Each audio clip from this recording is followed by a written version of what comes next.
Et dès aujourd'hui, donc on vous l'a dit, le masque à l'extérieur n'est plus obligatoire, notamment pour les élèves dans les cours de récréation. Pierre-Alexandre Perrin, président de l'association Collectif Question Masque Enfants 49 dans le Maine-et-Loire, est avec nous. Bienvenue. Oui, bonjour Pierre-Alexandre Perrin.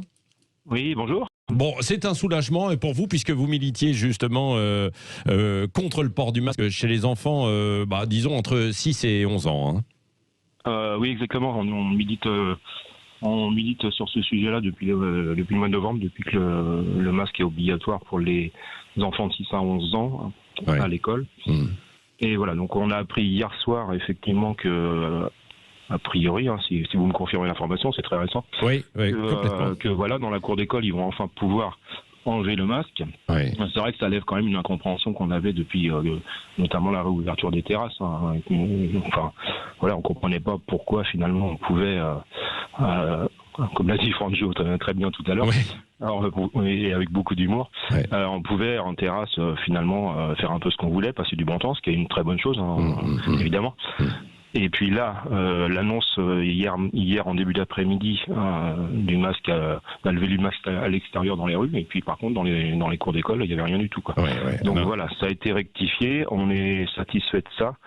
Maintenant, nous, notre combat, il est sur le masque dans la cour d'école, mais aussi à l'intérieur des classes. Et également sur le reste du protocole. Voilà. Après, on est là, notre rôle de parent, c'est de veiller finalement à ce que toutes ces mesures, petit à petit, on les enlève le plus tôt possible. C'est le sens de notre combat. Est-ce que, puisque vous avez mené un combat, vous avez travaillé et parlé avec beaucoup d'autres associations, il y avait eu quand même des petits foyers dans certaines écoles parce que les enfants pouvaient aussi propager ou pas le virus? Des foyers d'infection. Oui. Alors, on n'a pas établi statistique là-dessus. On surveille un petit peu. On peut pas nier qu'il y avait quelques petits foyers d'infection, mais globalement, il n'y en a pas eu énormément. Très à la marge. Exactement. Voilà. Donc après, il y a quelques mesures qui étaient en place, qui selon nous, tout de même adéquates. C'est vrai que s'il y avait un début de cluster, c'était quand même intéressant de pouvoir enlever les enfants de l'école momentanément. Et maintenant, alors, que faut-il faire selon vous en classe? Il faut les garder quand même ou pas pour ces enfants? Vous allez... Nous, depuis le début, le sens de notre combat, c'est finalement... On considère que là, on a demandé à nos enfants qui ne sont pas un risque sur ce virus, en fait, de protéger les adultes qui les environnent.